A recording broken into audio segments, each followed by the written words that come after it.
All right, g'day. Hi, welcome. Is he in there? Oh, he's in there. Sort of. Okay, so what you're looking at here is my two most inexpensive. And I know some people say, "How dare you line a rest a guitar like that on your drum kit?" Trust me, it's done very gently. So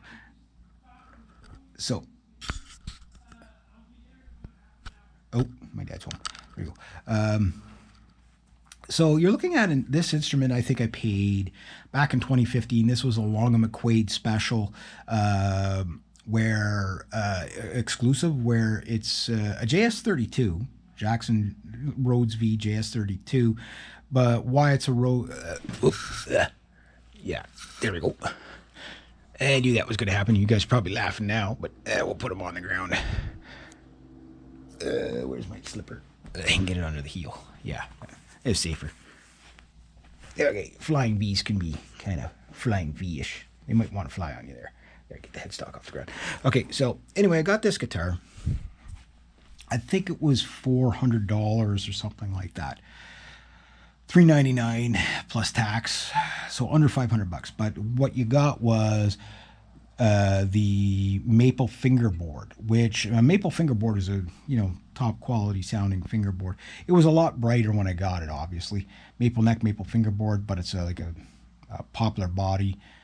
The cheap Jackson pickups, high output pickups, and your base model Floyd Special, right? And this is a great guitar. It really is. If this was your first and only guitar, you could play gigs with it. I've recorded with it lots. It actually sounds pretty good in recording. It's not the monster like my other Jackson is. It doesn't have that kind of monster sound to it. But it's a good guitar. And I bought it with the concept of not taking my SGs out to gigs and stuff like that. If I was going to go to a jam night, this is what I'd probably bring in case, it gets beer spilt on it, or God forbid somebody steal it or whatever. And the same with this Ibanez Geo bass. I bought it just because I needed a bass, and I wanted, for recording and stuff like that. And that, I think I paid $450 for. And the thing about that bass is, like I say, there's nothing special about it whatsoever. It does have a little active fat switch on it, which kind of gives your pickups a bit of a boost, almost like active pickups, but they're not really active pickups. They are mainly passive. And it's a 5-string. It does the job. There's nothing fancy about it whatsoever. So when you pick it up, the only thing you concentrate on is your playing, because there's just nothing else to make you go woo. You know what I mean?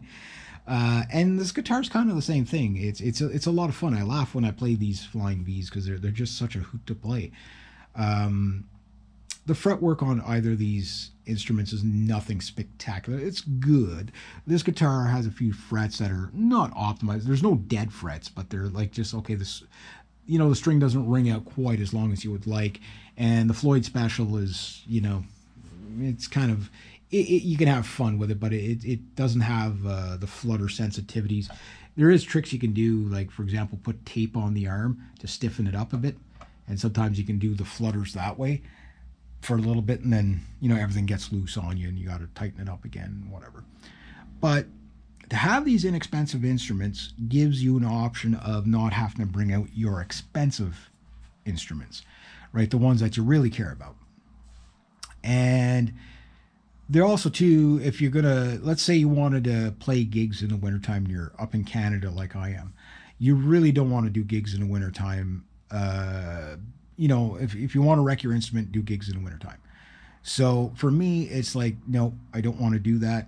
But if I did do it, let's say there was a gig that's like, okay, yeah, but we're going to pay you a lot of money, or money worthwhile. Like I'm not talking like major bucks, but like, a couple $100.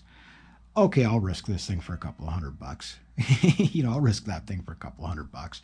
You know what I mean? Like that kind of thing. Or let's say, okay, yeah, guys, you're going to be playing out on a stage. It's mid, like right now in August, and it's like super, super hot out. Okay, I'm taking this out on the stage. I'm taking that out on the stage because I don't want to ruin my other guitars, right? Because I had years ago a really awesome Hammer Diablo guitar. I've mentioned it many, many times. And it's cool that I actually got to see footage of it in a video of my old bass player put up a video from 1995 of us playing in my band. It's called Syndicate First Live Show Ottawa in 1995, I think is what it's titled. And you know it's camcorder footage, so you're not going to get great sound there, but it's almost all original songs except for two. But anyway, that guitar I got like over 274 shows. Well, I got 274 shows on it. I kept count. But by the time I was done with that guitar, the neck was like, you know, twisted and warped, and you know, and I love that guitar so much. You know, it was such a great guitar. So I told myself, and that's because we gig in the summer, gig in the winter. Gig in the summer is one thing, but the winter really, I think, just completely destroys your instruments. So that's why I got these two. Will I keep this forever? Probably not, but who knows? You know, like, will I keep that forever? Probably going to keep that for a long time. Just because, you know, until like, if I have two really good basses, fine. But I'd still probably keep that just for the, you know, like I say, the dive bar. We'll call it the dive bar bass. You know what I mean? If I ever get to play bass live for somebody or whatever. But I think it's a good idea to, you know, like, if you do have a bunch of instruments, and I got like, you know, 10 guitars in this room or whatever it is, soon to have more.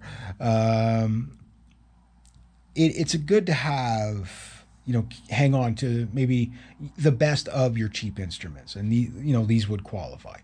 So let's say I didn't have hardly any money and I had